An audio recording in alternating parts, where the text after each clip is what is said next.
ఒక ప్రౌద్ధుడు ఇందాకే విన్నాను అనమాట.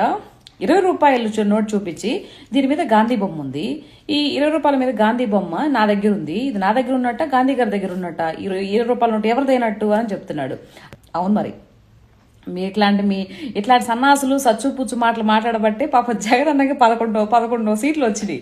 ఈసారి ఇంక మీరు ఇలాగే కంటిన్యూ చేస్తూ మాట్లాడుతూ పోయారనుకో, ఈసారి ఆ 11 కూడా రావు. అరే నాయనా, ఇప్పుడు 20 రూపాయలు నీ జోబీలో ఉంది అని అంటే నువ్వు రోజేపు బయటకు వెళ్ళి టీనో కాఫీయో తాగితే ఆ చిల్లర మారుస్తూ వెళ్ళిపోతుంది. నీ దగ్గర ఉంటుందా? ఉండదు కదా. కానీ పట్టా పాస్ పుస్తకాలు ఒకరి పేరు మీదనే ఉంటాయిరా బాబు. ఆ మాత్రం ఎక్కడ చదివి వచ్చారా నాయన ఇట్లా? సరే అక్క, ఆ నోట్ అయితే టీనో కాఫీనో తాగితే వెళ్ళిపోద్ది. మరి నువ్వు అక్క టీ కాఫీ తాగి మీ ఆయన్ని వదిలేవు కదా, మీ ఆయనకి పర్మనెంట్ కదా నువ్వు. మీ ఆయనకి నువ్వు ఒక్కదానివే కదక్క భార్య. నువ్వు ఆయన భూమి కంటే ఆయన ఆస్తి కంటే అన్నిటికంటే నువ్వే కదా విలువ ఎక్కువ, అవునా కాదా? మీ ఆయనకి భూమి కంటే విలువైన నువ్వు కట్టుకునే చీర జాకెట్ మీద టైలర్ పేరు అడ్రస్ ఉంటే నువ్వు టైలర్కి పెళ్ళానువా మీ ఆయనకి పెళ్ళానువా? బుర్ర ఉందా నీకు?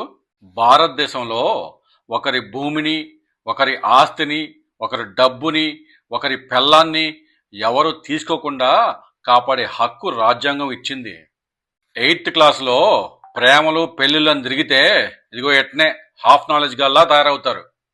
8th క్లాస్లో సోషల్ క్లాస్ ఇనుంటే కొంచెమన్నా రాజ్యాంగం మీద అవగాహన ఉండేది. సుప్రీంకోర్టు న్యూస్లో వచ్చిన చిన్న చిన్న విషయాలే తీసుకొని దాన్ని ఆధారం బేస్ చేసుకొని విచారణ చేస్తారు. అట్లాంటిది జగన్ గారు భూములు లాక్కుంటానికి చట్టం తీసుకొస్తే సుప్రీంకోర్టు చూస్తా ఊరుకుంటుందా? ఏ కోర్టు అయినా సరే చూస్తా ఊరుకుంటుందా?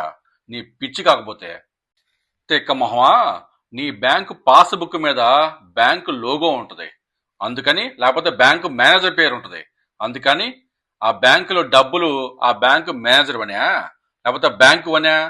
నీయే కదా. ఈ చూడు, ప్రధానమంత్రి ఆవాస్ యోజన, ప్రధానమంత్రి గారు పేదలకి ఇల్లు పంచే దాని మీద ఆ ప్రధానమంత్రి గారి ఫోటో, యోగి గారి ఫోటో ఉంది. అంటే ఆ ఇల్లు మోదీ గారిదనే. నీకు బుర్ర ఏటూ లేదు కానీ పేడకలు ఎత్తుకునే టైం అయింది. ఇంకా బో.